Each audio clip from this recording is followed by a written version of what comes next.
ിലേക്ക് വിശദമായി save box app തട്ടിപ്പിൽ നടൻ ജയസൂര്യയുടെ അക്കൗണ്ടുകളിൽ കൂടുതൽ പരിശോധന. ജയസൂര്യയെ അടുത്തയാഴ്ച ഇഡി വീണ്ടും ചോദ്യം ചെയ്യും. അതിനു മുൻപ് ബാങ്ക് രേഖകൾ ഹാജരാക്കാനാണ് നിർദ്ദേശം. തട്ടിപ്പിലെ പ്രധാന പ്രതി സ്വാതിക് റഹീമിന്റെ കമ്പനികളിൽ നിന്ന് 1 കോടി രൂപ ജയസൂര്യയുടെയും ഭാര്യയുടെയും അക്കൗണ്ടിലെത്തിയെന്നാണ് ഇഡി കണ്ടെത്തൽ. എന്നാൽ ബ്രാൻഡ് അംബാസിഡർക്കുള്ള പ്രതിഫലം എന്നാണ് ജയസൂര്യയുടെ പ്രാഥമിക മൊഴി. സ്വാതിക് റഹീമിന്റെ സിനിമാ ബന്ധങ്ങളിലും ഇഡിയുടെ പരിശോധന തുടരുകയാണ്.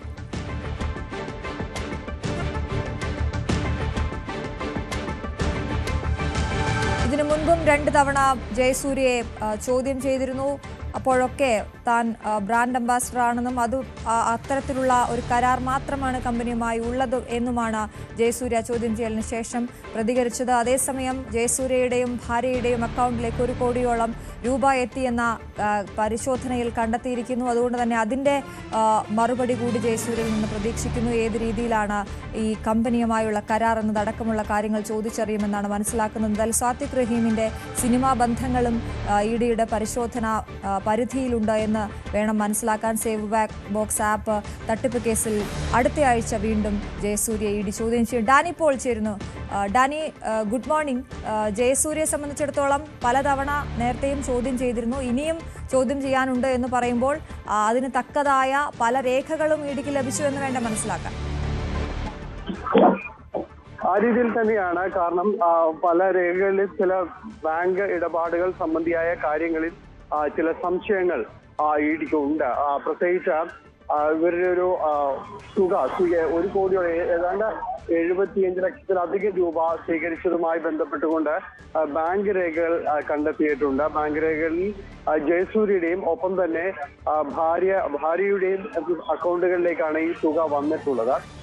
ഈ തുക ഇയാളുടെ ഈ തട്ടിപ്പ് ഈ സംഘത്തിലെ മുഖ്യ പ്രതി എന്ന് പറയുന്ന സ്വാതിക് റഹീമിന്റെ അക്കൗണ്ടിൽ നിന്ന് തന്നെയാണ് ഈ തുക വന്നിട്ടുമുള്ളത്. അപ്പോൾ ഈ തുക സംബന്ധിയായ കാര്യങ്ങൾ ഇപ്പോഴും അന്വേഷണം നടക്കുകയാണ്. കാരണം ഇത് കോടിക്കണക്കിന് രൂപ ഇവർ കൈപ്പറ്റിയിട്ടുണ്ട്. ആ തുകയുടെ ഒരു വിഹിതമാണ് ഇവരിലേക്ക് എത്തിയിട്ടുള്ളത്, ജയസൂര്യയുടെയും ഭാര്യയുടെയും പേരിലേക്ക് എത്തിയിട്ടുള്ളത്.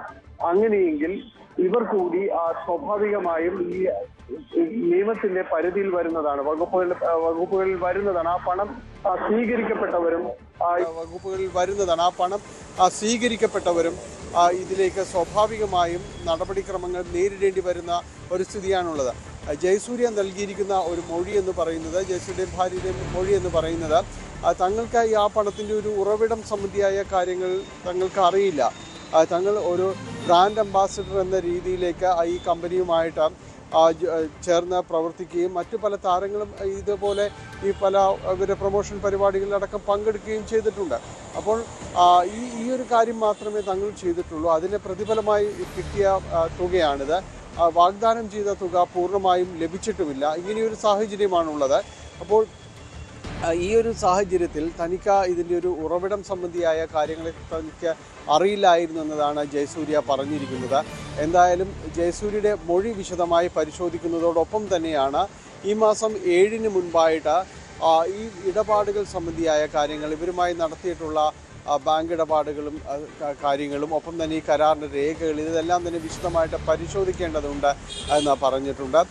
ഈ രേഖകൾ പരിശോധിക്കണം. അപ്പോൾ അത് 7-ന് മുൻപായിട്ട് സമർപ്പിക്കണം. ഇതിനുശേഷമായിരിക്കും ജയസൂര്യയുടെ ചോദ്യം ചെയ്യലിലേക്ക് വീണ്ടും ഹാജരാകണമെന്നൊരു നിർദ്ദേശം തന്നെയാണ് ഇഡി നൽകിയിട്ടുള്ളത്. അതിനുശേഷമായിരിക്കും എന്നാണ് ഹാജരാകേണ്ടത് എന്നത് സംബന്ധിച്ച കാര്യങ്ങൾ നിശ്ചയിക്കുക. ഏതായാലും ഈ കാര്യത്തിൽ സേവ് ബോക്സ് ആപ്പ് തട്ടിപ്പ് സംബന്ധിയായ കാര്യങ്ങളിൽ ഇഡി കൂടുതൽ അന്വേഷണത്തിലേക്ക് കടക്കുകയാണ്. ഇഡിയുടെ ഒരു പ്രധാനപ്പെട്ട സംശയമെന്ന് പറയുന്നത് തന്നെ ഇതിൽ കള്ളപ്പണ ഇടപാടുകൾ നടന്നിട്ടുണ്ടോ എന്നതിൽ കൃത്യമായ രീതിയിലൊരു അന്വേഷണം നടക്കുകയാണ്. കാരണം പലരുടെയും പണം ഈ രീതിയിൽ കള്ളപ്പണം വെളുപ്പിക്കുക എന്നെല്ലാം പറയുന്ന പോലെ ആ രീതിയിൽ ഒരു ഇടനിലക്കാരായി സേവ് ബോക്സ് ആപ്പ് വർത്തിച്ചിട്ടുണ്ടോ, അങ്ങനെ പലരുടെ നിക്ഷേപം സ്വീകരിച്ചിട്ടുണ്ടോ എന്നത് ഒരു ഭാഗത്ത് പരിശോധിക്കുന്നു. അതുമാത്രമല്ല, തികച്ചും സാധാരണക്കാരായ ഒട്ടനവധി പേരെ തട്ടിപ്പിന് ഇരയാക്കുകയും ചെയ്തിട്ടുണ്ട്. അതിന് മറ്റേ പോലീസ് കേസ് അടക്കം മുന്നോട്ട് പോകുന്നുണ്ട്. അപ്പോൾ ഈ കമ്പനിയുടെ സാഹചര്യങ്ങൾ അത്ര കണ്ട വൃത്തിയുള്ളതായിരുന്നില്ല. ഒരു നിഴലിൽ നിൽക്കുന്ന കമ്പനിയും അതിൻ്റെ ഉടമസ്ഥരുമെല്ലാം ആയിരുന്നു. എന്നിട്ടും ഇതുപോലെയുള്ള ആളുകൾ ഇവരുടെ ഒരു ബ്രാൻഡ് അംബാസഡർ ആകുന്നു, മറ്റ് സിനിമാ താരങ്ങൾ ഇവരുമായി ചേർന്ന് പ്രവർത്തിക്കുന്നു.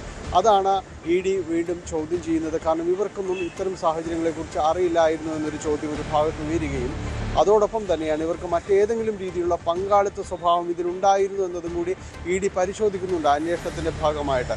നിലവിൽ നൽകിയിരിക്കുന്ന മൊഴി പ്രകാരം തങ്ങൾക്ക് യാതൊരു രീതിയിലുള്ള ഇടപാടുകളും ഇവരുമായിട്ട് ഉണ്ടായിരുന്നില്ല. ഈ ബ്രാൻഡ് അംബാസഡർ എന്ന രീതി ഒഴിച്ച് മറ്റൊരു രീതിയിലും ഈ കമ്പനിയുമായിട്ട് തങ്ങൾക്ക് ഒരു ഇടപാടും ഉണ്ടായിരുന്നില്ല എന്ന് തന്നെയാണ് പറഞ്ഞിരിക്കുന്നത്.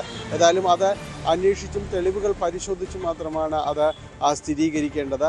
ഒപ്പം മറ്റൊന്ന്, ഈ ഫാത്തിഖ് റഹീം എന്ന് പറയുന്ന ആളുടെ സിനിമാ ബന്ധങ്ങൾ സംബന്ധിച്ച് കൂടുതൽ അന്വേഷിക്കുന്നുണ്ട്. കാരണം വിപുലമായ രീതിയിലുള്ള സിനിമാ ബന്ധങ്ങൾ, പ്രത്യേകിച്ച് പുതിയ തലമുറ സിനിമാ പ്രവർത്തകർ നടീനടന്മാരുമെല്ലാമായി നല്ല രീതിയിലുള്ള സൗഹൃദങ്ങളുണ്ട്. പലരും തന്നെയും ഒരുപാട് പേർ അയാളുടെ ഈ പ്രൊമോഷൻ പരിപാടികളിലെല്ലാം പങ്കെടുക്കുകയും അവരുടെ സഹകരണത്തോടുകൂടി മുന്നോട്ട് പോവുകയെല്ലാം തന്നെ ചെയ്യുന്നതാണ് EDയുടെ ഒരു വിലയിരുത്തൽ. അപ്പോൾ ഇവർക്കെല്ലാം ഇതിൽ എങ്ങനെയാണ് ഇതിലൊരു പങ്കാളിത്തമുള്ളത്, ഇവർക്ക് തുക നൽകിയിട്ടുണ്ടോ എന്നതടക്കമുള്ള കാര്യങ്ങൾ ED പരിശോധിക്കുന്നുണ്ട്.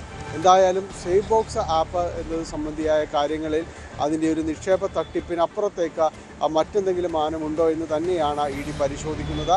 ഇതിൻ്റെ ഭാഗമായാണ് ജയസൂര്യയ്ക്ക് രേഖകൾ ഹാജരാക്കാൻ ജയസൂര്യയോട് ആവശ്യപ്പെട്ടിട്ടുള്ളത്. ഇതിൻ്റെ പരിശോധനയ്ക്ക് ശേഷം വീണ്ടും ഹാജരാകാനുള്ള നിർദ്ദേശമാണ് ED നൽകുന്നത്. ഡാനി, അതുപോലെ തന്നെ ഈ സാത്വിക് റഹീമിൻ്റെ മറ്റ് ഇടപാടുകളെ സംബന്ധിച്ചും ED അന്വേഷിക്കുന്നുണ്ടെന്ന് അറിഞ്ഞു. സിനിമാ മേഖലയിൽ കൂടുതൽ ആളുകളുമായി ബന്ധമുണ്ടോ എന്നതടക്കമുള്ള കാര്യങ്ങളിലേക്കൊക്കെ ആ പരിശോധന നീളുകയില്ലേ? ഒപ്പം ഇവരെത്ര വർഷമായിട്ട് ഈ ഒരു സംരംഭവുമായി മുന്നോട്ട് പോകുന്നു? പരാതിക്കാരുടെ എണ്ണത്തിലും വലിയ കൂടുതലുണ്ടല്ലോ.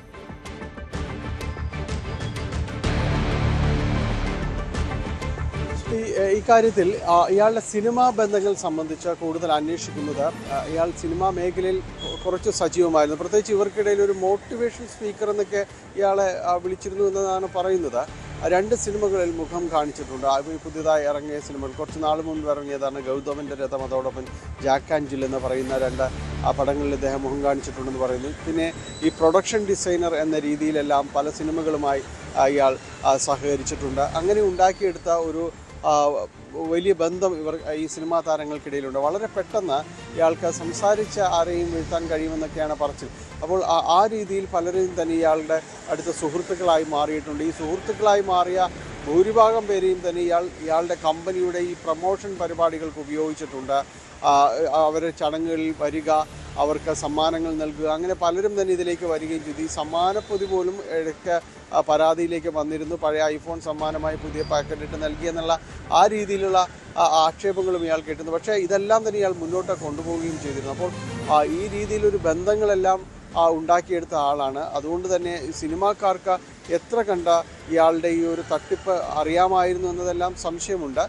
അത്തരം കാര്യങ്ങൾ പരിശോധിച്ച് തെളിവുകളുടെ അടിസ്ഥാനത്തിൽ മാത്രമേ പറയാൻ സാധിക്കുകയുള്ളൂ. ഏതായാലും അത്തരം കാര്യങ്ങൾ പരിശോധിക്കുന്നുണ്ട് ED. 2023 ഇതുമായി ബന്ധപ്പെട്ടുകൊണ്ട് ഇയാളെ തൃശ്ശൂർ പോലീസ് അറസ്റ്റ് ചെയ്യുന്നത്. അത് വന്ന പോലീസിൽ ലഭിച്ച പരാതിയുടെ നിക്ഷേപ തട്ടിപ്പുമായി ബന്ധപ്പെട്ട് ലഭിച്ച പരാതിയുടെ അടിസ്ഥാനത്തിലായിരുന്നു ഈ നടപടികൾ ഉണ്ടാകുന്നത്. ഏതായാലും അത്തരം കാര്യങ്ങളിൽ പിന്നീട് പോലീസിൻ്റെ ഭാഗത്തു നിന്ന് വലിയ രീതിയിലൊരു മുന്നോട്ട് പോക്കം ഉണ്ടായിരുന്നില്ല. കാരണം നിരവധിയായ പരാതികൾ പല സ്റ്റേഷനിൽ നിന്നായിട്ട് ലഭിക്കുന്നു. സേഫ് ബോക്സ് ആപ്പ് എന്ന് പറഞ്ഞ് അവർ പരിചയപ്പെടുത്തിയൊരു ആശയം അന്ന് ആ സമയത്ത് ഏതാണ്ടൊരു 22-21 സമയത്ത് അന്നൊരു പുതിയ നവീനമായ ഒരു ആശയം എന്ന രീതിയിലാണ്. കാരണം ഇലക്ട്രോണിക് ഗൃഹോപകരണ വസ്തുക്കൾ അടക്കമുള്ള കാര്യങ്ങൾ, മറ്റ് കമ്പ്യൂട്ടറും മറ്റു കാര്യങ്ങളുമുണ്ട്, മറ്റ് ഇലക്ട്രോണിക് വസ്തുക്കൾ, ഇതെല്ലാം ലേലത്തിൽ വാങ്ങാം, ഈ ഓൺലൈനായിട്ട് ലേലത്തിൽ വാങ്ങാമെന്നൊരാശയം മുന്നോട്ട് വയ്ക്കുകയായിരുന്നു. അതിന് കുറച്ച് ആദ്യഘട്ടത്തിൽ സ്വീകാര്യത ലഭിക്കുകയും കുറച്ച് പണം പലരും തന്നെ നിക്ഷേപമായിട്ട് ലഭിക്കുകയും ചെയ്തു. ഈ ഷെയർ അതിന് വാഗ്ദാനം ചെയ്തു ചിലർക്ക്. കാരണം കൂടുതൽ വെഞ്ചേഴ്സ്, കൂടുതൽ സംരംഭങ്ങൾ തങ്ങളുടെ നേതൃത്വത്തിൽ വരാൻ പോകുന്നു എന്നതടക്കമുള്ള കാര്യങ്ങൾ ഇയാൾ ഈ മോട്ടിവേഷൻ സ്പീക്കർ എന്നൊക്കെ പറഞ്ഞ പോലെ ഈ ഒരു ബിസിനസ് ക്യാമ്പയിൻ നടത്തി അവർക്ക് മുന്നിൽ ഈ പദ്ധതികൾ അവതരിപ്പിച്ചുകൊണ്ട് അവരോട് കൂടുതൽ ഇൻവെസ്റ്റ് ചെയ്യുമെന്നുള്ള കാര്യത്തിലേക്കെല്ലാം തന്നെ ഒരു മൾട്ടി ലെവൽ മാർക്കറ്റിങ്ങിൻ്റെ മോഡലിൽ ആണ് മുന്നോട്ട് പോയത്. അപ്പോൾ ഇത്തരം MLM മോഡലുകൾ പോകുമ്പോൾ നമുക്കറിയാം കൂടുതൽ ആളുകൾ അതിൽ ഈ സംഭാഷണങ്ങൾ കേൾക്കാനെത്തും, അവരെ പിന്നീട് നിക്ഷേപകരാക്കി മാറ്റിയെടുക്കുക എന്നിടത്താണ് അവരൊരു വിജയം എന്ന് പറയുന്നത്. അത്തരം ഈ ആശയങ്ങൾ എത്രത്തോളം വിജയിച്ചിട്ടുണ്ട് എന്നതാണ് മറ്റൊരു ചോദ്യം. പക്ഷേ ഇതെല്ലാം ഒരു സ്റ്റാർട്ടപ്പ് വെഞ്ചേഴ്സ് എന്ന രീതിയിൽ പലരും കൈകൊടുത്ത് പോകുന്ന ചെറിയ തുകകൾ അങ്ങനെ വാങ്ങിച്ചു പോകുന്നതാണ് ഒരു രീതി എന്ന് പറയുന്നത്. അങ്ങനെ ഇത്തരം തുകകൾ സ്വീകരിക്കുന്നു, പിന്നീട് വലിയ തുകകളിലേക്ക് മാറുന്നു. ഇതാണ് പിന്നീട് പരാതികളിലേക്ക് മാറുന്നത്. പലർക്കും തന്നെ ഈ മാസം വലിയ തുകകൾ ഇവർക്ക് പ്രതിഫലമായി ലഭിക്കുമെന്ന് പറഞ്ഞിരുന്നു. ഇതൊന്നും ഉണ്ടാകുന്നില്ല. നമ്മൾ അത്തരം പല സംഭവങ്ങൾ കേട്ടിട്ടുണ്ട്. പക്ഷെ ഇതൊന്നും ഈ രീതിയിലേക്ക് പ്രാവർത്തികമാവുന്നില്ല. ഇവിടെയും അത് തന്നെ സംഭവിച്ചു. സേവ് ബോക്സ് ആക്കുമ്പോൾ നിക്ഷേപകർക്ക് തുകയൊന്നും തിരിച്ചു നൽകാൻ കഴിയാത്ത അവസ്ഥയിലേക്ക് വന്ന് പരാതി നൽകുന്നു. പക്ഷേ പല പരാതികളും ഇയാൾ സെറ്റിൽ ചെയ്യുന്നതിൽ ആദ്യകാലത്ത് വിജയിച്ചു എന്നതാണ്. കാരണം പലരിൽ നിന്നായി സ്വീകരിച്ച ഈ നിക്ഷേപങ്ങളുണ്ട്. അത് തന്നെ ഇവർക്ക് മറ്റ് പരാതിക്കാർ വരുമ്പോൾ അവർക്ക് വീതം വെച്ച് നൽകും, അല്ലെങ്കിൽ അവർക്ക് തവണകളായി നൽകുന്നു. അങ്ങനെ ആദ്യഘട്ടത്തിലുള്ള പരാതിക്കാരെ പലരെയും തന്നെ ഇയാൾക്ക് ഒതുക്കി നിർത്താനായിട്ട് സാധിക്കുകയും ചെയ്തിട്ടുണ്ട്. പക്ഷേ പിന്നീട് പരാതികൾ അങ്ങ് പെരുകി തുടങ്ങി. ആർക്കും തന്നെ പണം കിട്ടാത്ത അവസ്ഥയിലേക്ക് വന്നു. അതായത് ഇയാൾ തട്ടിപ്പിലേക്ക് പൂർണ്ണമായും തന്നെ നീങ്ങിയിരുന്നു. അതുകൊണ്ട് തന്നെ ആർക്കും തന്നെ പണം നൽകാൻ ഇല്ലാത്ത അവസ്ഥയിലേക്ക് വന്നപ്പോഴാണ് പിന്നീട് പോലീസ് കേസാകുന്നത്. ഒരു പരിധിവരെയെങ്കിലും ഇതുപോലുള്ള സിനിമാ താരങ്ങളെ ബ്രാൻഡ് അംബാസഡറാക്കി നിലനിർത്തിക്കൊണ്ട് സമൂഹത്തിൽ അങ്ങനെ ഒരു സുരക്ഷിതമായൊരു ക്യാമ്പയിൻ നടത്തുന്നതിന്, ഇത് കുഴപ്പമില്ല എന്നൊരു പ്രതീതി ഉണ്ടാക്കുന്നതിന് ഒരു പരിധിവരെയെങ്കിലും ഇവരുടെ ഒരു പ്രതിച്ഛായ ഇവർക്ക് സഹായകരമായിട്ടുണ്ട്.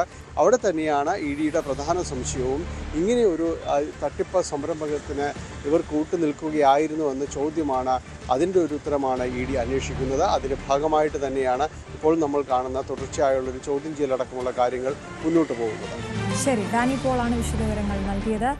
ശബരിമല സ്വർണ്ണക്കൊള്ള കേസിൽ SIT കസ്റ്റഡിയിൽ വാങ്ങിയ ഉണ്ണികൃഷ്ണൻ പോറ്റിയെയും പങ്കജ് ഭണ്ഡാരിയെയും ഗോവർദ്ധനെയും ഇന്ന് കൊല്ലം വിജിലൻസ് കോടതിയിൽ ഹാജരാക്കും. ഒരു ദിവസത്തേക്കാണ് മൂന്നുപേരെയും പ്രത്യേക അന്വേഷണ സംഘം കസ്റ്റഡിയിൽ വാങ്ങിയത്. ഇവരെ ഒരുമിച്ചിരുത്തി ചോദ്യം ചെയ്യുന്നതിലൂടെ തട്ടിപ്പിന്റെ വ്യാപ്തി സംബന്ധിച്ച് സൂചനകൾ ലഭിക്കുമെന്ന വിലയിരുത്തലാണ് SIT. അതേസമയം ഹൈക്കോടതിയിൽ അടുത്തയാഴ്ച ഇടക്കാല റിപ്പോർട്ട് സമർപ്പിക്കും മുൻപ് കേസുമായി ബന്ധപ്പെട്ട നിർണായകമായ നീക്കങ്ങളിലേക്ക് SIT വൈകാതെ കടന്നേക്കുമെന്നാണ് സൂചന. താമരശ്ശേരിയിൽ പ്ലാസ്റ്റിക് സംസ്കരണ കേന്ദ്രത്തിൽ തീപിടുത്തം. യെല്ലോക്കരയിലാണ് അപകടം. വിവിധയിടങ്ങളിൽ നിന്നുള്ള ഫയർഫോഴ്സ് സംഘം തീയണയ്ക്കാനുള്ള ശ്രമം തുടരുകയാണ്. 3 നില കെട്ടിടമാണ് കത്തി നശിച്ചത്. വാഹനങ്ങളും കത്തിയമർന്നു. ജനവാസ മേഖലയിൽ നിന്ന് മാറിയാണ് കെട്ടിടം ഉള്ളത്. കെട്ടിടത്തിന് സമീപത്ത് താമസിക്കുന്ന തൊഴിലാളികളാണ് തീ പടരുന്നത് ആദ്യം കണ്ടത്.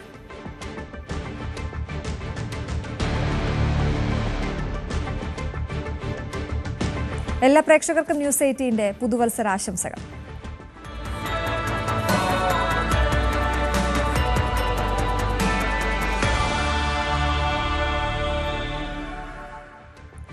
പ്രതീക്ഷകളുമായി പുതുവർഷത്തെ വരവേറ്റ ലോകം. ശാന്തസമുദ്രത്തിലെ കിരിബാത്തി ദ്വീപിലാണ് പുതുവർഷം ആദ്യം എത്തിയത്.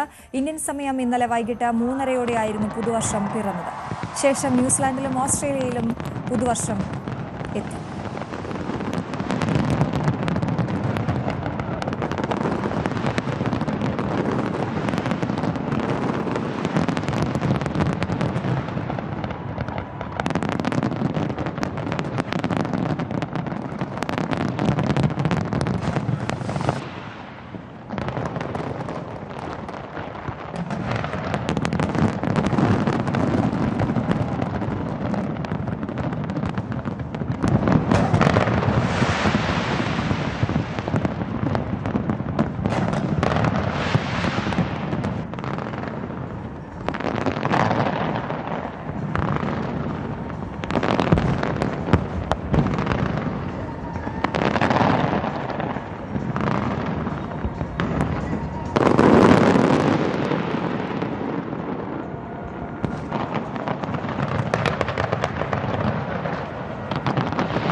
രാത്രി ചൈനയിൽ പുതുവർഷം എത്തി. പുലർച്ചെ 2:30 റഷ്യയിലും 5:30 UK പുതുവർഷത്തെ സ്വീകരിച്ചു.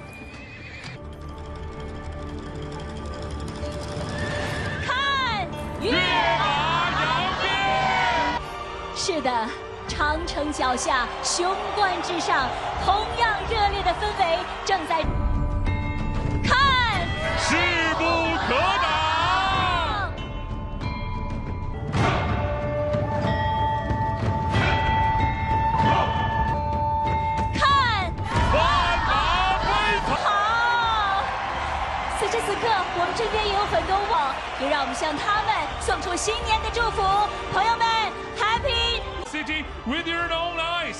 And may we wish Beijing stride forward on a new journey, love and cherish each other.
സംസ്ഥാനത്തും വൻ ആഘോഷത്തോടെയാണ് പുതുവത്സരത്തെ വരവേറ്റത്. പുതുവർഷപ്പിറവിയുടെ അടയാളമായ പാപ്പാഞ്ഞിയെ കത്തിക്കലും ഗംഭീരമായി നടന്നു.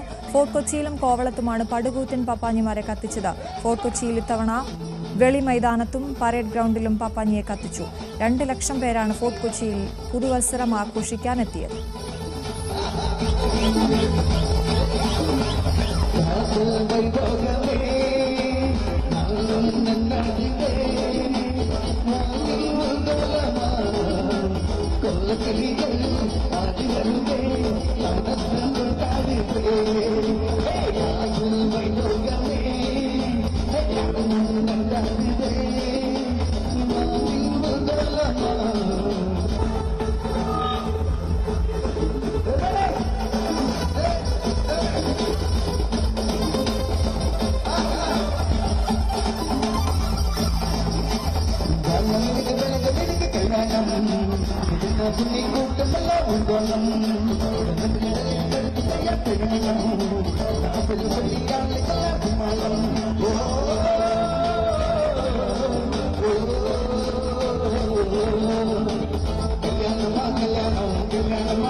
ശബരിമലയിലും പുതുവത്സരാഘോഷം നടന്നു. 18-ാം പടിക്ക് താഴെ ADGP S ശ്രീജിത്തിന്റെ നേതൃത്വത്തിൽ കർപ്പൂരം തെളിയിച്ചു. ദേവസ്വം ബോർഡ് ജീവനക്കാരും പോലീസും റാപ്പിഡ് ആക്ഷൻ ഫോഴ്സും ആഘോഷത്തിന്റെ ഭാഗമായി.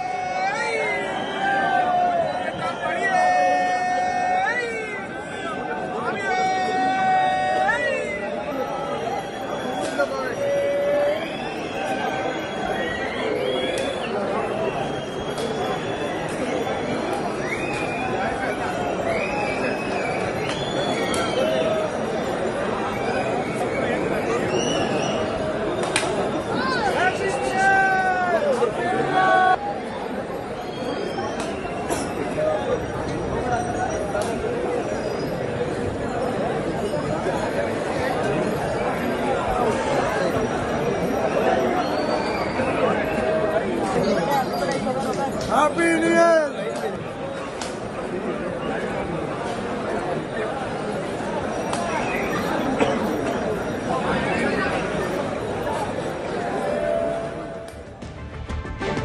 പുതുവത്സര പുലരിയിൽ സന്നിധാനത്ത് വൻ തീർത്ഥാടക തിരക്ക്. പമ്പ മുതൽ സന്നിധാനം വരെ നിയന്ത്രണങ്ങളോടെയാണ് തീർത്ഥാടകരെ കടത്തിവിടുന്നത്.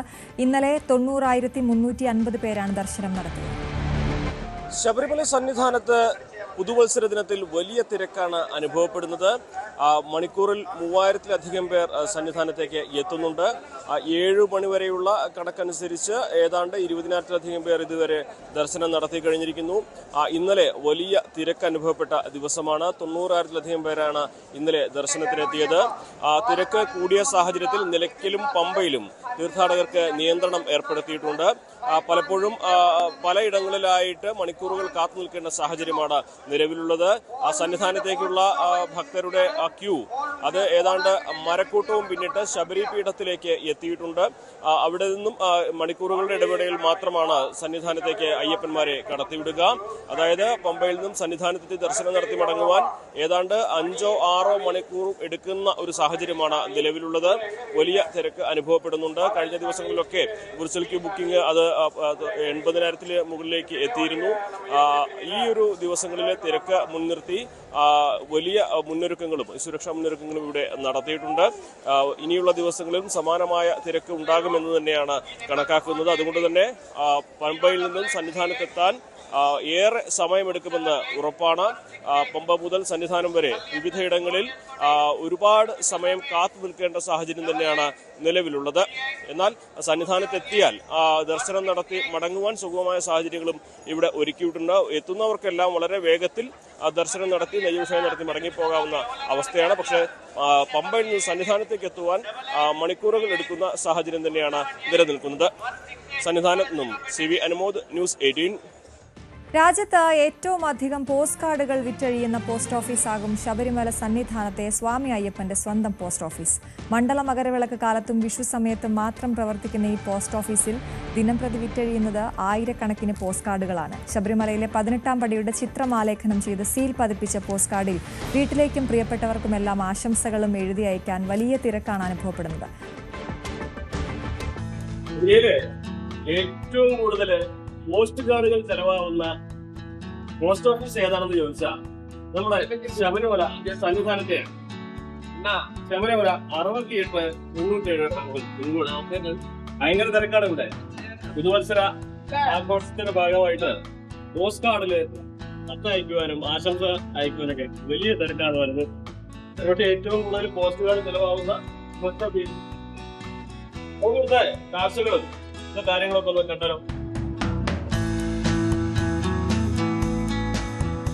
പോസ്റ്റ്കാർഡുണ്ടാവില്ലേ?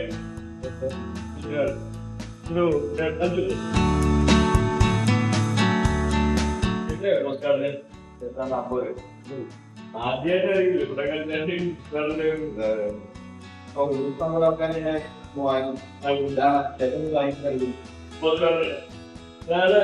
പോസ്റ്റ്കാർഡ് നമുക്ക് പൈസയുള്ളത് സാധാരണ പുതിയ ആൾക്കാർക്കൊന്നും പരിചയം ഉണ്ടാവില്ല. അടുത്ത തലമുറയ്ക്കൊക്കെ നന്നായിട്ട് അറിയാം. ചുരുങ്ങിയ ചെലവിൽ വിവരം അറിയിക്കാനുള്ള സംവിധാനമായിരുന്നു പോസ്റ്റ് കാർഡ് ഉണ്ടായിരുന്നത്. അത് ഇപ്പോ ഇപ്പോഴത്തെ കുട്ടികൾക്കൊന്നും ഒട്ടും കണ്ടാലും അറിയണമെന്നില്ല. ഇവിടുത്തെ ശബരിമലയുടെ മാത്രമായിട്ടുള്ള ഈ ഒരു ഫീൽ അത് വേറെ എവിടെയില്ല അല്ലേ? ശബരിമല അയ്യപ്പന് മാത്രമുള്ള ഫീലാണിത്. അതുകൊണ്ട് തന്നെ നമുക്ക് പ്രിയപ്പെട്ടവർക്കൊക്കെ ആശംസ അയക്കാൻ ഈ പോസ്റ്റ് കാർഡിൽ അവർക്ക് നവോത്തരാശംസകളായിരിക്കാം.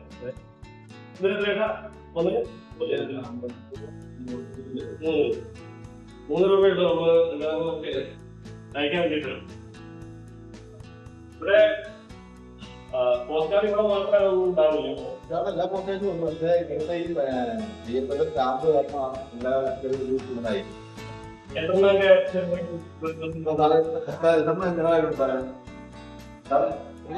എത്ര പോസ്റ്റ് കാർഡ് ഉണ്ടല്ലോ? നമ്മളിപ്പോ ആവറേജ് 1000 കൊടുക്കുള്ളൂ. 1000 മകരവിളക്ക് ഏതാണ്ട് 35,000 40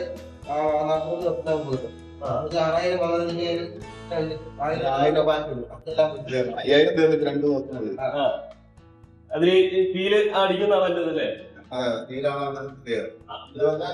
സ്വന്തമായിട്ടുള്ള 2 പോസ്റ്റേജ്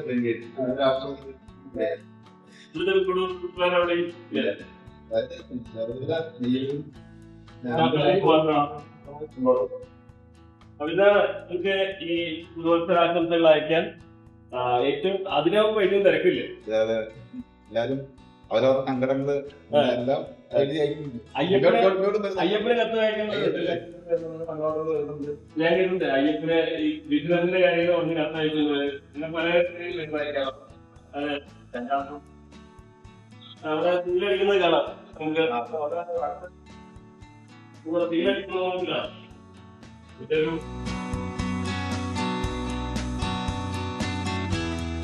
ആ 18 പടിയുടെ ചിത്രം ആലേഖനം ചെയ്ത അതാണ് സീല് അല്ലെ? 18-ാം പടി അല്ലെ? അതിന്റെ മുകളില് ചേട്ടൻ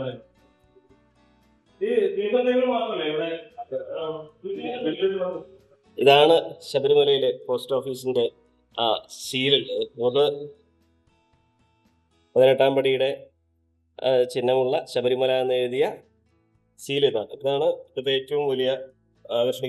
ഈ ഒരു സീല് വെച്ച കത്തിനായി, പോസ്റ്റ് കാർഡിനായിട്ടാണ് ഈ തീർത്ഥാടകരും വിശ്വാസികളൊക്കെ ഇവിടേക്ക് എത്തുന്നത്. അവരുടെ ഒരു വിശ്വാസത്തിന്റെ ഭാഗം കൂടിയായിട്ടാണ് ഈ പോസ്റ്റ് ഓഫീസിലുള്ള ഇതിനെ കാണുന്നത്. അയ്യപ്പനോ നേരിട്ട് കത്തയക്കുക, അതൊക്കെ വലിയ, പ്രത്യേകിച്ച് തമിഴ്നാട്ടിൽ നിന്നും കർണാടകയിൽ നിന്നുള്ളവർക്കൊക്കെയാണ് അതിന്റെ ഒരു ഭക്തിയുടെ കൂടി ഭാഗമാണ് അവർക്ക്. പോസ്റ്റ് ഓഫീസിലെ പുതുവത്സര ആശംസകൾ അറിയിച്ച് നമ്മുടെ തന്നെ ഓഫീസിലേക്ക് അയച്ചേക്കാം.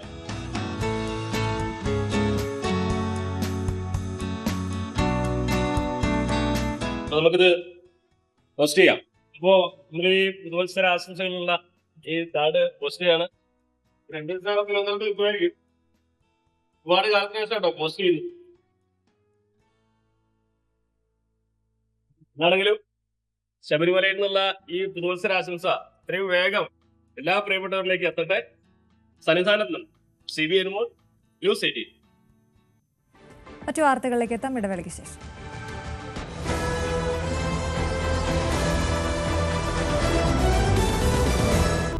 കത്തുന്ന ഹെഡ്ലൈറ്റിൽ ഓടിക്കൊണ്ടിരിക്കുന്ന റോഡ്. നമ്മുടെ പടത്തിന്റെ ആദ്യ ഫ്രെയിം ആരംഭിക്കുന്നത് ഇങ്ങനെയാണ്. 3 പേര് ഒരു കാറിലൂടെ ഇങ്ങനെ യാത്ര ചെയ്യുന്നു.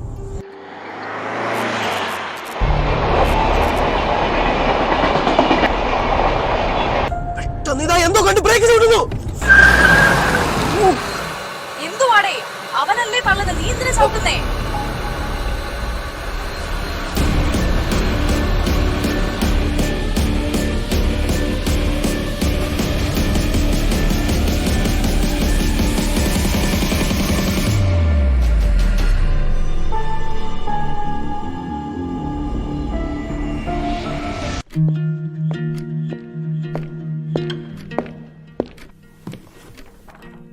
Today, the world changes at every fraction of a second.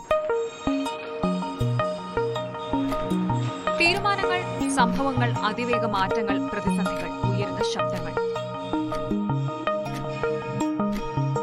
In a world moving this fast, staying still is not an option. Just ഒരു half an hour ലോകം ചുറ്റാൻ പറ്റും.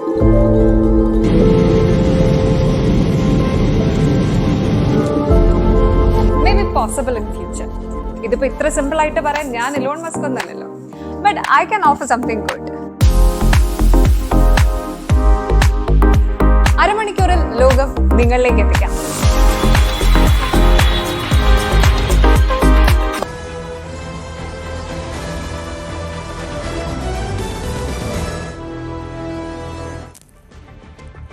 ശശി തരൂർ MP-യെ പുകഴ്ത്തി മുഖ്യമന്ത്രി പിണറായി വിജയൻ. രാഷ്ട്രീയമായി വിരുദ്ധ ചേരിയിൽ നിൽക്കുമ്പോഴും നാടിന്റെ വികസനത്തിനായി തരൂർ നടത്തുന്നത് ക്രിയാത്മകമായ ഇടപെടലുകളാണ് എന്നായിരുന്നു മുഖ്യമന്ത്രിയുടെ പ്രശംസ. News 18 Malayali of the year 2026 പുരസ്കാരം ശശി തരൂരിന് സമ്മാനിച്ച ശേഷമാണ് മുഖ്യമന്ത്രിയുടെ വാക്കുകൾ. ഇത്തവണത്തെ പുരസ്കാരം ലഭിച്ചിട്ടുള്ളത് നമുക്കേവർക്കും പ്രിയപ്പെട്ട ശ്രീ ശശി തരൂരിനാണ്. തികച്ചും ഉചിതമായ തീരുമാനമാണ്. ലോകവേദികളിൽ മലയാളത്തിൻ്റെ കരുത്തും ശബ്ദവും എത്തിച്ച വ്യക്തിത്വമാണ് ശശി തരൂരിൻ്റേത്. ലോകമറിയുന്ന എഴുത്തുകാരൻ, ഐക്യരാഷ്ട്രസഭയിലടക്കം പ്രവർത്തിച്ച് വലിയ അനുഭവപരിചയമുള്ള നയതന്ത്രജ്ഞൻ, ഈ നിലകളിലെല്ലാം പ്രശസ്തനായ വ്യക്തിയാണ് അദ്ദേഹം. ഐക്യരാഷ്ട്രസഭയിൽ ഉന്നത പദവികൾ അലങ്കരിച്ചപ്പോഴും ഇപ്പോൾ പാർലമെന്റ് അംഗം എന്ന നിലയിൽ പ്രവർത്തിക്കുമ്പോഴും നമ്മുടെ നാടിനോട് അളവറ്റ കൂറ് പുലർത്തുന്ന കാര്യത്തിൽ ബദ്ധശ്രദ്ധനാണ് അദ്ദേഹം. നമ്മുടെ നാടിൻ്റെ സംസ്കാരത്തെയും വൈവിധ്യത്തെയും കുറിച്ച് അന്താരാഷ്ട്ര തലത്തിൽ ശരിയായ ചിത്രം നൽകാൻ അദ്ദേഹത്തിന് സാധിച്ചിട്ടുണ്ട്. വിജ്ഞാനവും വാഗ്മിതയും കൈകോർക്കുന്ന അദ്ദേഹത്തിൻ്റെ പ്രവർത്തന ശൈലി പുതിയ തലമുറക്ക് മാതൃകയാണ്.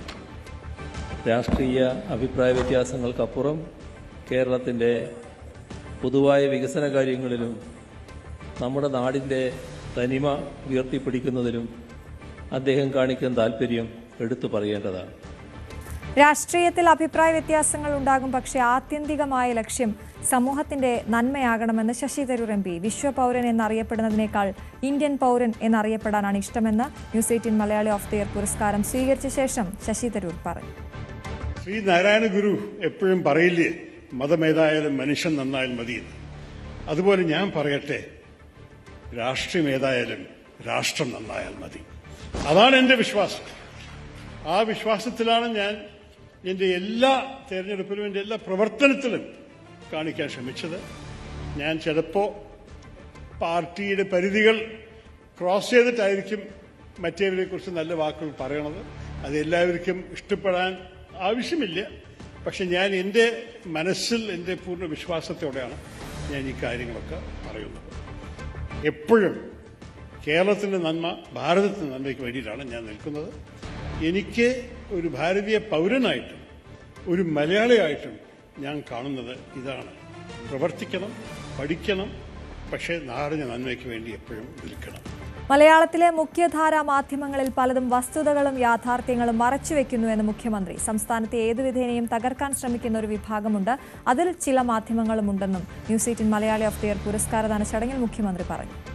കോവിഡ് കാലത്തും പ്രളയകാലങ്ങളിലും മുണ്ടക്കൈ, ചൂരൽമല ഉരുൾപൊട്ടൽ ദുരന്തത്തിലും ലഹരി വിരുദ്ധ ബോധവൽക്കരണ പ്രവർത്തനങ്ങളിലുമൊക്കെ സംസ്ഥാന സർക്കാരിനൊപ്പം കൈകോർത്ത് പ്രവർത്തിക്കാൻ ചാനൽ തയ്യാറായി. ഇങ്ങനെ കേരളം സമാനതകളില്ലാത്ത പ്രതിസന്ധികളിൽപ്പെട്ട കാലത്തെല്ലാം സംസ്ഥാനത്തിൻ്റെ പൊതുവികാരത്തിനൊപ്പം നിന്ന ചരിത്രമാണ് ന്യൂസ് 18 കേരളത്തിനുള്ളത്. ഇത് ന്യൂസ് 18നെ കുറിച്ച് പറഞ്ഞ കാര്യമാണ്. എന്നാൽ കേരളത്തിൽ പൊതുവായ മാധ്യമ സംസ്കാരം ഇങ്ങനെയാണെന്ന് പറയാനാവില്ല. മലയാളത്തിലെ മുഖ്യധാരാ മാധ്യമങ്ങളിൽ പലതും വസ്തുതകളും യാഥാർത്ഥ്യങ്ങളും മറച്ചുവെച്ച് ബോധപൂർവം കടുത്ത ഇടതുപക്ഷ വിരുദ്ധത പ്രകടിപ്പിക്കുന്ന കാലമാണിത്. നമ്മുടെ സംസ്ഥാനം ഇന്ന് വലിയ മാറ്റങ്ങളിലൂടെ കടന്നു പോവുകയാണ്. ജനകീയ ബദലുകൾ ഉയർത്തിപ്പിടിച്ചുകൊണ്ട് സംസ്ഥാനം മുന്നോട്ടു പോകുന്നു. അങ്ങനെയുള്ള സംസ്ഥാനത്തെ ഏതു വിധേനയും തകർക്കാൻ ശ്രമിക്കുന്ന ഒരു വിഭാഗം ഇവിടെ സജീവമാണ്. അതിൽ ഏറ്റവും മുൻപന്തിയിൽ നിൽക്കുന്നത് നമ്മുടെ ചില മാധ്യമങ്ങളാണ് എന്ന് പറയേണ്ടി വരുന്നത് നിർഭാഗ്യകരമാണ്.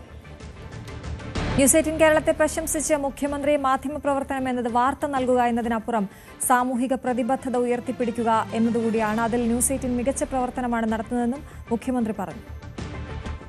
മാധ്യമപ്രവർത്തനം എന്നത് കേവലം വാർത്തകൾ നൽകുന്നതിലപ്പുറം സാമൂഹിക പ്രതിബദ്ധതയുള്ള ഒരു പ്രവർത്തനം കൂടിയാകണം.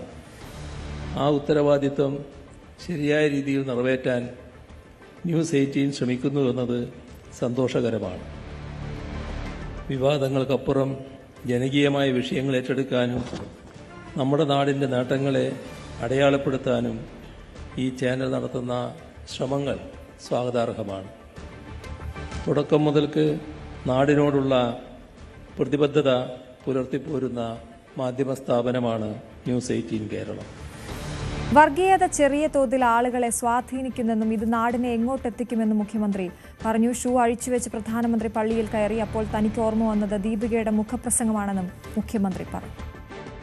വർഗീയതയുടെ ആപത്ത് നമ്മുടെ രാജ്യത്തിൻ്റെ മറ്റു ഭാഗങ്ങളിലെല്ലാം വലിയ തോതിൽ ഉയർന്നു വരുമ്പോഴും കേരളം ഒരൊറ്റപ്പെട്ട തുരുത്തായി നിൽക്കുകയായിരുന്നു. അതിലെ ഒരു ഘടകം ഈ സംസ്ഥാനത്തിലെ ഇടതുപക്ഷത്തിൻ്റെ സ്വാധീനവും കരുത്തുമായിരുന്നു. നമ്മുടെ സംസ്ഥാനം തീർത്തും വേറിട്ട് നിൽക്കുന്നു. ഇവിടെ ഒരു ഭേദചിന്തയുമില്ലാതെ സോദരത്വേന വാഴാൻ കഴിയുന്ന ഒരു നാടായി നിൽക്കുന്നു. ഇതൊന്നും ഇന്നത്തെ ദേശീയ സാഹചര്യത്തിൽ പലയിടത്തും സ്വപ്നം കാണാൻ പോലും കഴിയാത്ത ഒന്നാണ്. പക്ഷേ നമ്മുടെ നാടിൻ്റെ യാഥാർത്ഥ്യം ഇതായിരുന്നു. എന്നാൽ മെല്ലെ മെല്ലെ ആ വർഗീയത ചെറിയ തോതിൽ ആളുകളെ സ്വാധീനിക്കുന്ന സ്ഥിതിയിലേക്ക് വന്നിരിക്കുന്നു. തീർത്തും അസ്വീകാര്യമായി നിർത്തിയിരുന്ന സ്ഥാനത്ത് ചെറിയ തോതിലുള്ള സ്വീകാര്യത വർഗീയതയ്ക്ക് വരുന്നില്ലേ?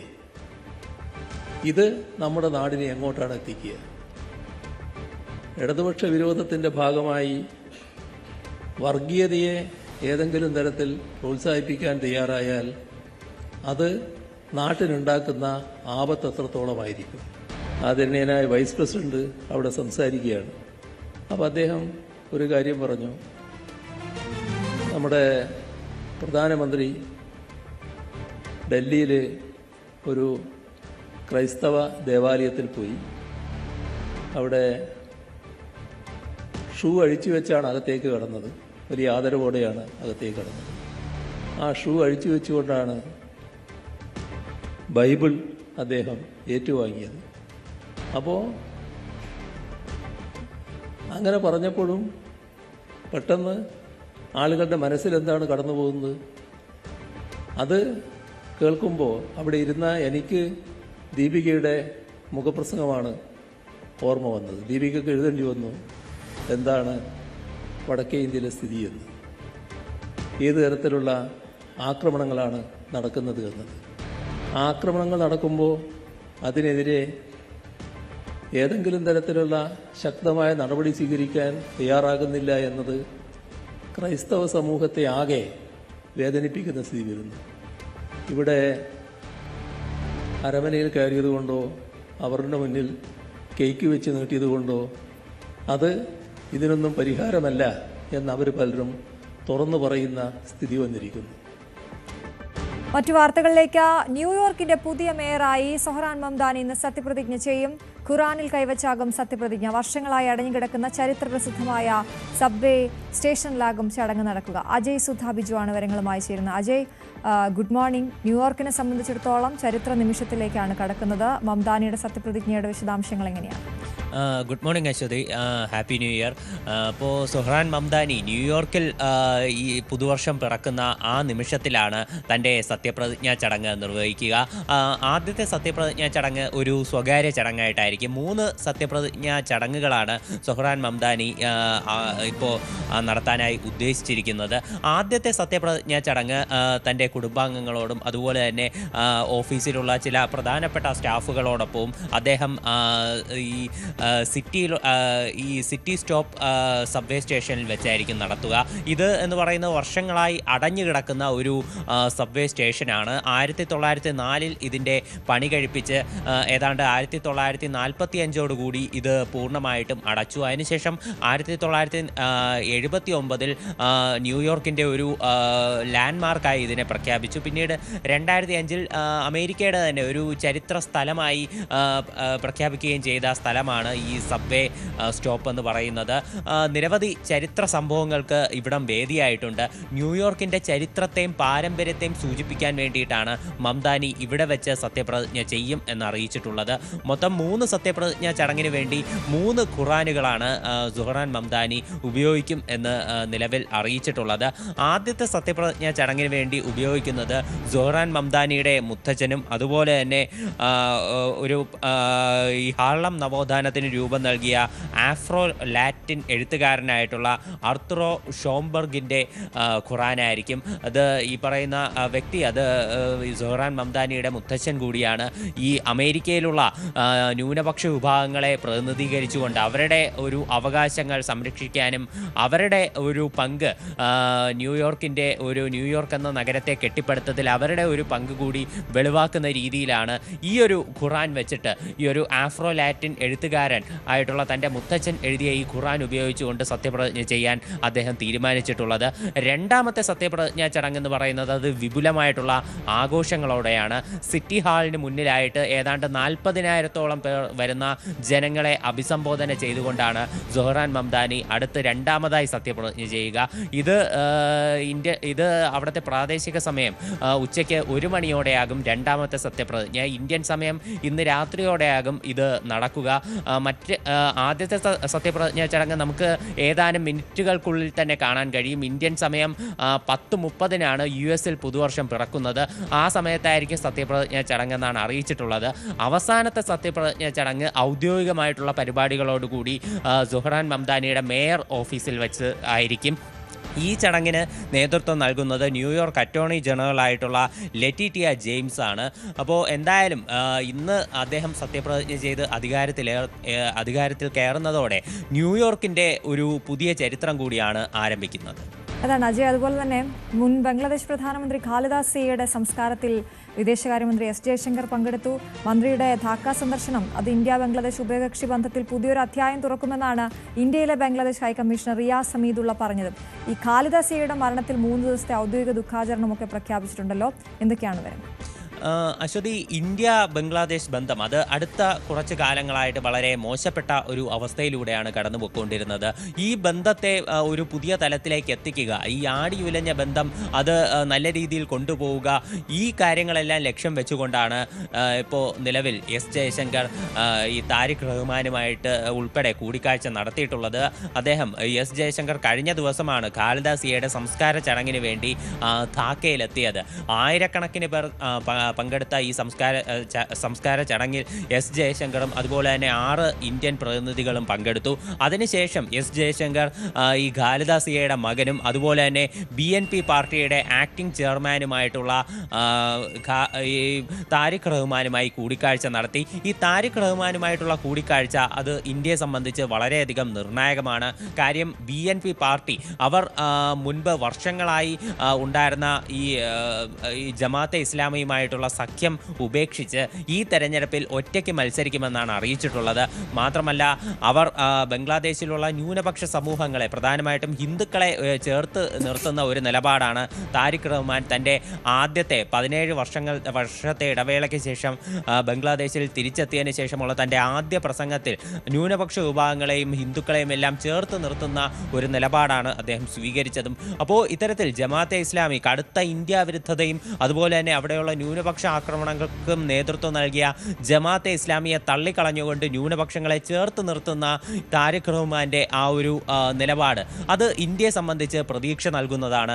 അപ്പോൾ ഈ സാഹചര്യത്തിൽ BNP അവരുടെ ഒരു പ്രധാനമന്ത്രി സ്ഥാനാർത്ഥിയായി ഉയർത്തിക്കാട്ടുന്ന താരിഖ് റഹ്മാനുമായി കൂട്ടുകൂടുന്നത് അത് ഭാവിയിൽ ഇന്ത്യ ബംഗ്ലാദേശ് ബന്ധങ്ങൾ അത് പഴയ രീതിയിൽ നല്ല ഒരു നിലയിലേക്ക് കൊണ്ടുപോകുന്നതിൽ ഉപയോഗപ്പെടും. പ്രത്യേകിച്ച് BNP പാർട്ടി ഈ തെരഞ്ഞെടുപ്പിലൂടെ ഫെബ്രുവരി 12-ന് നടക്കുന്ന തെരഞ്ഞെടുപ്പിലൂടെ അധികാരത്തിൽ കയറും എന്ന രീതിയിലാണ് അഭ്യൂഹങ്ങളുള്ളത്. അപ്പോൾ പ്രത്യേകിച്ച് ഈയൊരു നിലയിൽ ഈ താരിഖ് റഹ്മാനെ ചേർത്ത് നിർത്തുന്നത് അത് ആ സമയത്ത് പുതിയ സർക്കാർ അധികാരത്തിൽ കയറുമ്പോൾ ഇന്ത്യയെ സംബന്ധിച്ച് വളരെ നിർണായകമായിട്ടുള്ള ഒരു സ്വാധീനമാകും. മാത്രമല്ല ഇടക്കാല സർക്കാരിലെ നിയമ ഉപദേഷ്ടാവുമായിട്ടും അതുപോലെ തന്നെ ബംഗ്ലാദേശിൻ്റെ നിലവിലുള്ള ദേശീയ സുരക്ഷാ ഉപദേഷ്ടാവുമായിട്ടും S. ജയശങ്കർ കൂടിക്കാഴ്ച നടത്തിയിട്ടുണ്ട്. ഇതിൻ്റെ ഒരു നിർണായകമായിട്ടുള്ള കാര്യമെന്ന് പറയുന്നത് മുഹമ്മദ് യൂനിസിനെ, ഈ ഇടക്കാല സർക്കാരിന് നേതൃത്വം നൽകുന്ന മുഹമ്മദ് യൂനിസിനെ അവഗണിച്ചുകൊണ്ടായിരുന്നു ഈ കൂടിക്കാഴ്ചകൾ. അത് ബംഗ്ലാദേശിൽ ഇനി അടുത്തുണ്ടാകാൻ പോകുന്ന രാഷ്ട്രീയ സാഹചര്യങ്ങളെ കൂടി മുന്നിൽ കണ്ടുകൊണ്ടാണ് S. ജയശങ്കറിൻ്റെ ഈ നീക്കമെന്ന് പറയുന്നത്. താരിഖ് റഹ്മാനുമായി കൂടിക്കാഴ്ച നടത്തിയപ്പോൾ പ്രധാനമന്ത്രി നരേന്ദ്രമോദിയുടെ അനുശോചന കത്തും കൈമാറിയിട്ടുണ്ട്. അതാണ് അജയ്.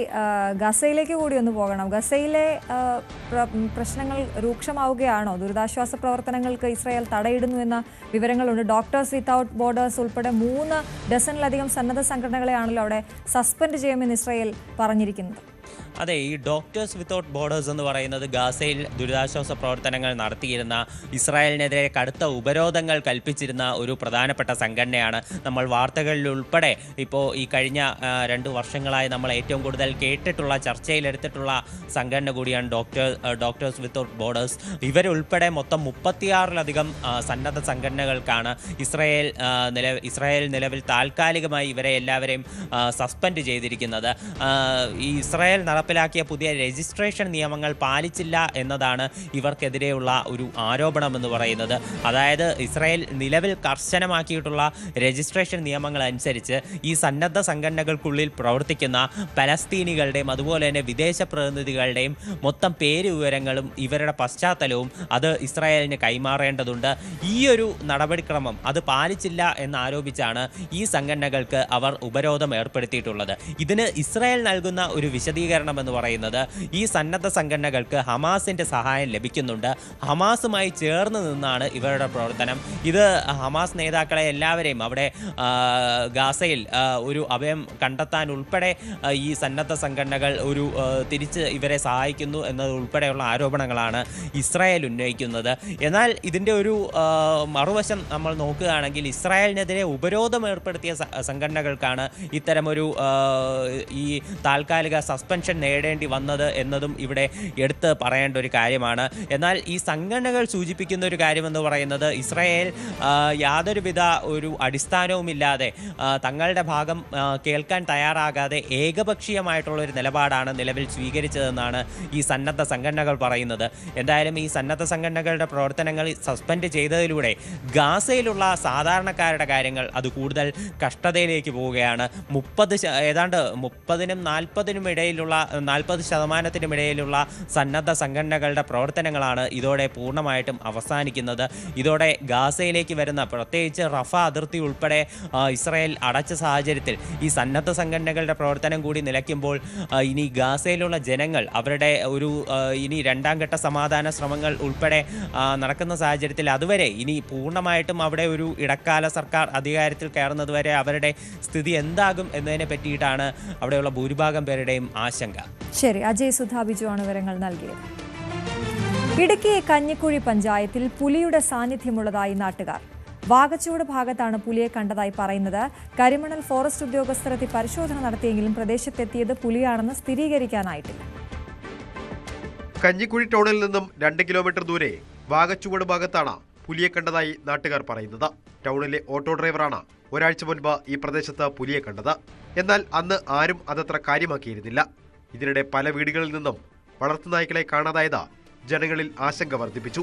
ചൊവ്വാഴ്ച വൈകിട്ട് 4 മണിയോടെ പുലി ഓടിപ്പോകുന്നത് കണ്ടതായി മറ്റൊരാൾ കൂടി വെളിപ്പെടുത്തി. അവിടെ നിൽക്കുമ്പോൾ ഞാൻ അവിടെ ഇരിക്കുക, ഒറ്റ ചാടം ചാടിയിട്ട് റോഡിൽ ചാടിയിട്ട് അവിടുന്ന് ആ സൈഡിൽ അങ്ങനെ ഉണ്ടാകുന്നത്. തോമസ് കാര്യം അവിടെ നിൽപ്പുണ്ട്. പക്ഷേ തോമസ് കണ്ടില്ല. ഞാനിവിടെ ഒച്ച ഉണ്ടാക്കുന്ന കേട്ടോണ്ട് തോമസ് എന്നെ ശ്രദ്ധിക്കും. ഒത്തിരി വലിപ്പമൊന്നുമില്ല, എങ്കിലും ഒരു മുഴുപ്പ് വേണമെങ്കിൽ ഇത്രയും മുഴുപ്പ് വേണം. നീളം വാലൊക്കെ ഇങ്ങനെയാണ് നിൽക്കുക. ഇതിനിടെ ഈ പ്രദേശത്ത് മുള്ളൻപന്നിയെ കൊന്നു ഭക്ഷിച്ചതിന്റെ അവശിഷ്ടങ്ങളും കണ്ടെത്തിയിരുന്നു.